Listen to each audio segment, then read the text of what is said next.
Hello everyone. So I just wanted to start this video off by saying that I am happy that you guys are actually enjoying these videos.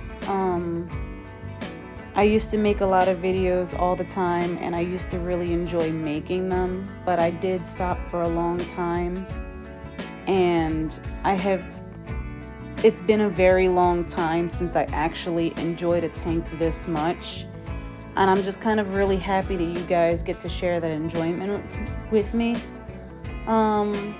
So I kind of made some changes to this tank in these next couple of clips, even though it still kind of pains me a little bit to look at the tank this way.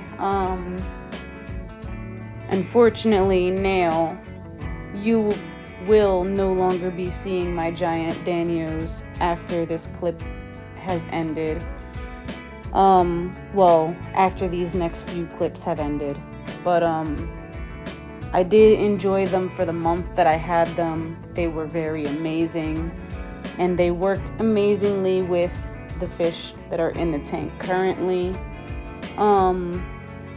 I didn't really see any actual problems with them being with the piranhas. I did have a few nips, which you guys have seen in the past couple of clips.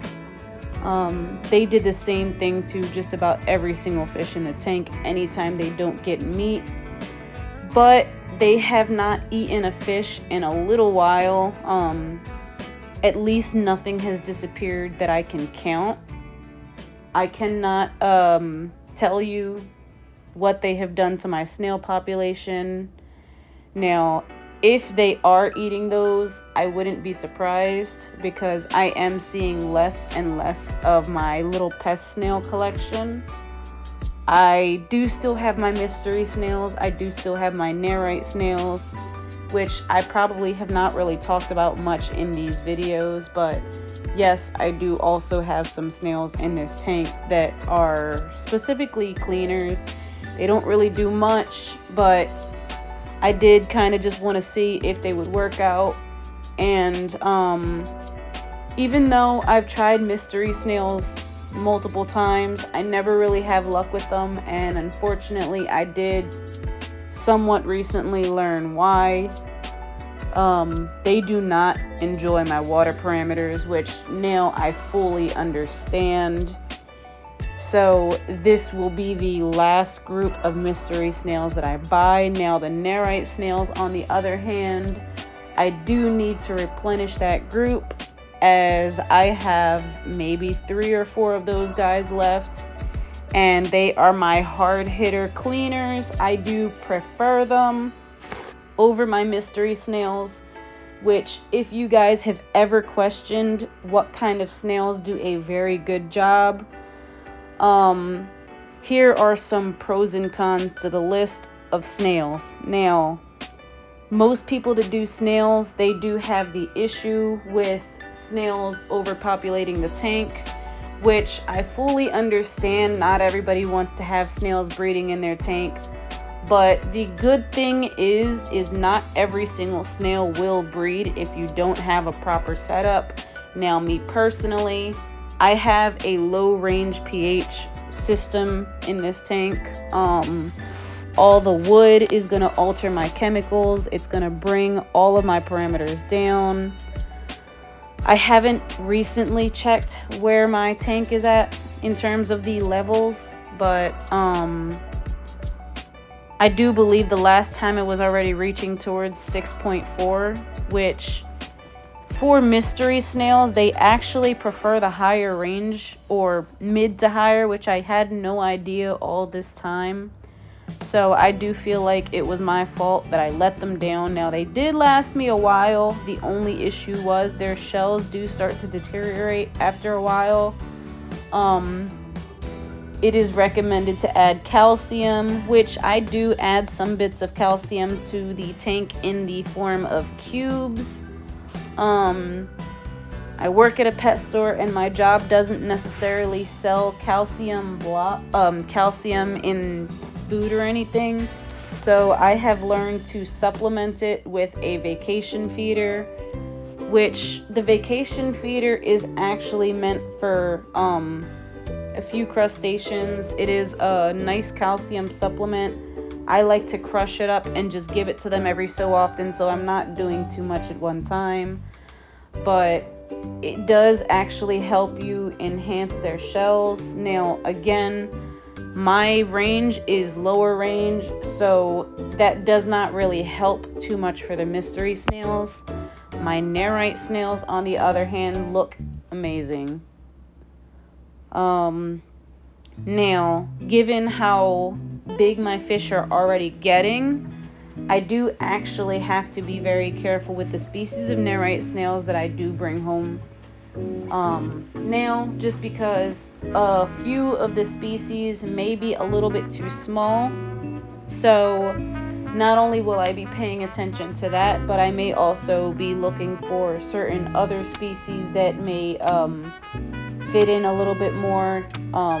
They may actually have more of a defense to fit in more, actually. There are horned species, so they're very spiky. It's a deterrent to keep other fish away. Now, it may be a mistake if I do end up adding them, but it is a possibility that I may be adding them. It's just not a guarantee. I have a ton of different cleaning fish in this tank, as you guys have seen. I have some flying foxes. I have a nice group of plecos. And I have an out-of-control blackbeard algae issue because the snails, the flying foxes, they are not helping. In fact, the flying foxes may not actually be flying foxes, which is part of why they may not be doing the proper job. They do graze at the algae, which I have watched them do on numerous occasions. But it does seem as though they are more so searching for the food in the grass, or, grass texture. But I do have to do something about this algae issue very soon, as it is completely out of control. It is now smothering some of my plants, and I cannot really take it anymore, honestly. And as you can see currently in this video, previously, I did have the bucket. I did have the giant Danios in the tank, from the tank in the bucket. I have one giant Danio left, and I've decided to keep her just because she gave me so much crap just to catch the rest of the group. So if she really wants to stay and become piranha food, or wait until I catch the next group of fish out, either or, I won't be going fishing again for a little while. So I'm hoping she doesn't get eaten. I really do hope so. I have faith that she won't, but there is always a possibility, and it's mostly because she's so low at this point. Everybody seems to be doing great. Everybody's getting fatter. My tetras are now fully grown and colored up. And this is mainly on the diet that I feed them. Again, I do work at a pet store, and I have actually compared my diamond tetra group to the ones still at my job, as they are from the same batch. And just from variety feeding alone, I can see a major difference in terms of color and growth. And I mean, yes, people do buy fish from that tank every so often, but they still don't look nearly as good as these ones. And that is mostly just because of the variation of different things that I give this tank. I also do frozen food, which you guys watch all the time. Sometimes I do smaller forms as well. I will occasionally do beef heart, bloodworms, brine shrimp, but the main thing that I do at this point is in fact the jumbo shrimp. So these guys have been enjoying every little bit of it. almost any chance that they get, and very rarely do they actually not care about the meat. But for the most part, they work completely well with this tank. I have not had any major issues. Again, the only thing that has really happened is there are occasionally some nips that I get from these fish every now and again. And a bit of funny, I guess, news. More recently, I have been trying to recount my piranhas as I thought that another one had gone missing. And somewhere along me recounting them, I ended up going back up to 10. So apparently I was not missing 3 piranhas. I'm missing 2, which means they did eat 2 of their own. But I do still have 10 piranhas at least. So it does happen. It is a normal occurrence in piranhas. They'll eat anything that they can, honestly. They'll take advantage of whatever's on its way out. So there was always a chance that those other 2 that are gone now, they probably just didn't have good odds to begin with. So I get that it happens sometimes. Am I a little upset? Yes. But I mean, I do understand that it happens all the time, and I did kind of also expect it a bit, so I can only be but so mad at this point. Now, I do still have my 11 diamond tetras. I have 4 blue spot cichlids. I'm not sure if I have gotten up to this point in the video yet. I don't think that I did yet, but I have 6 flying foxes.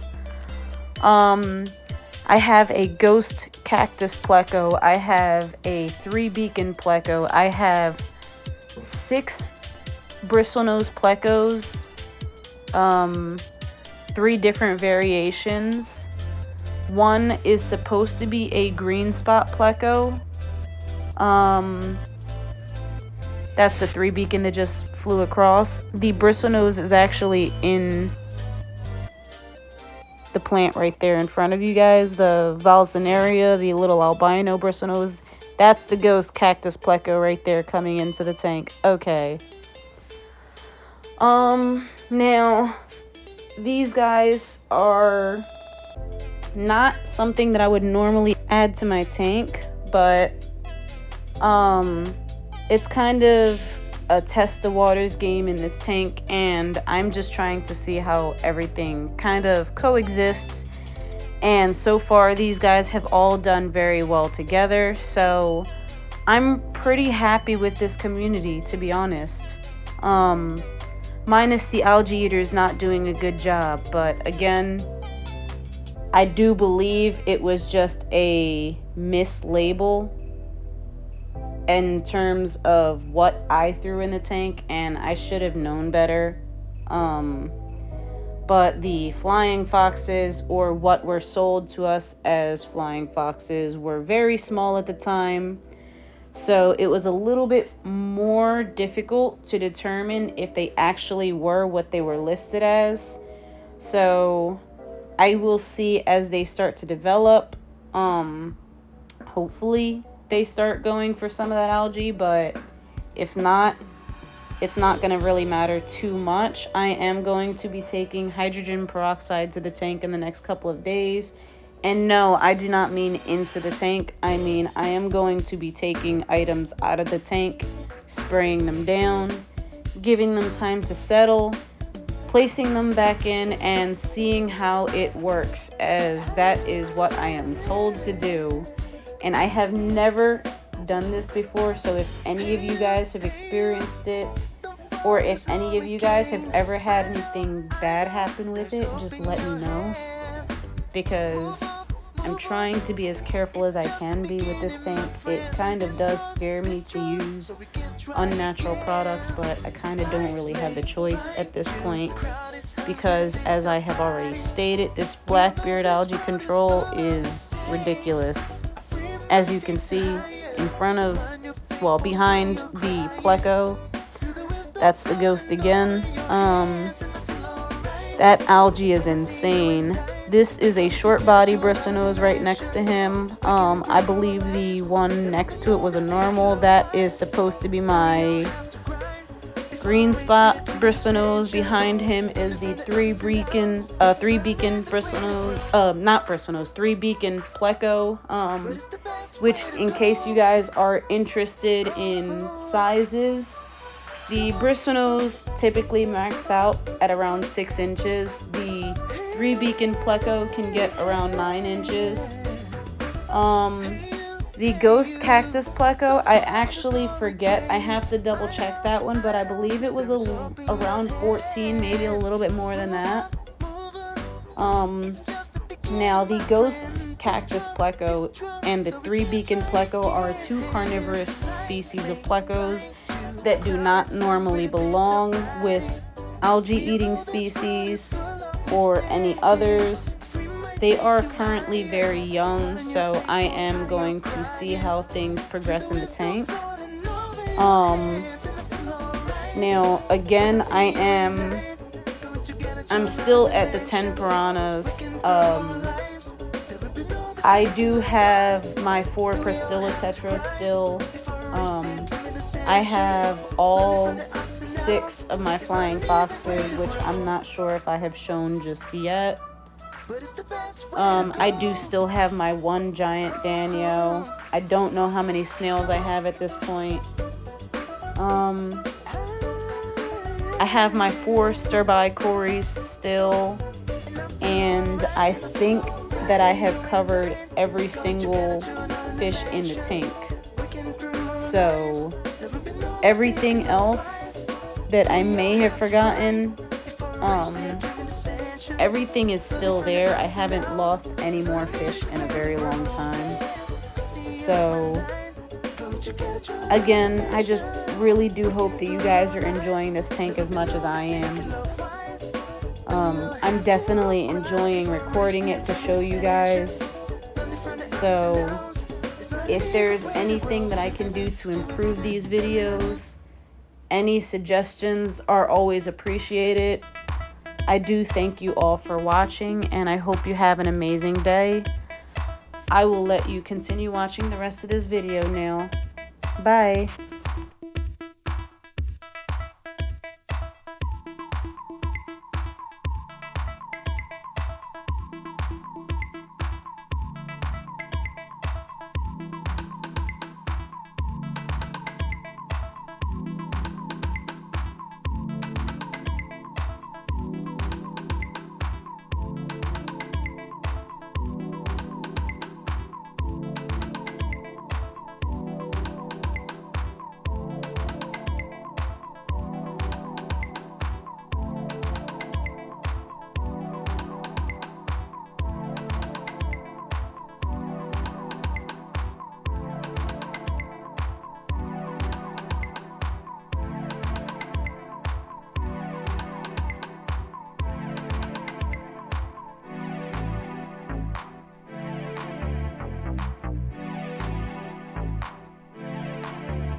So I'm asking why we just spend the days and struggle to survive.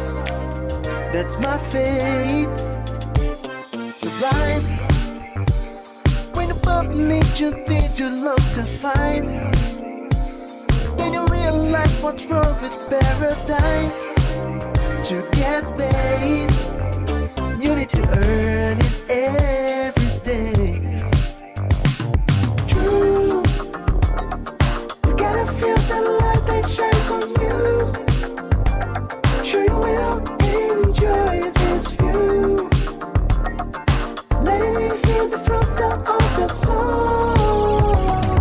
And all the stress and pain is start to go. I'll keep going on with a stronger heart.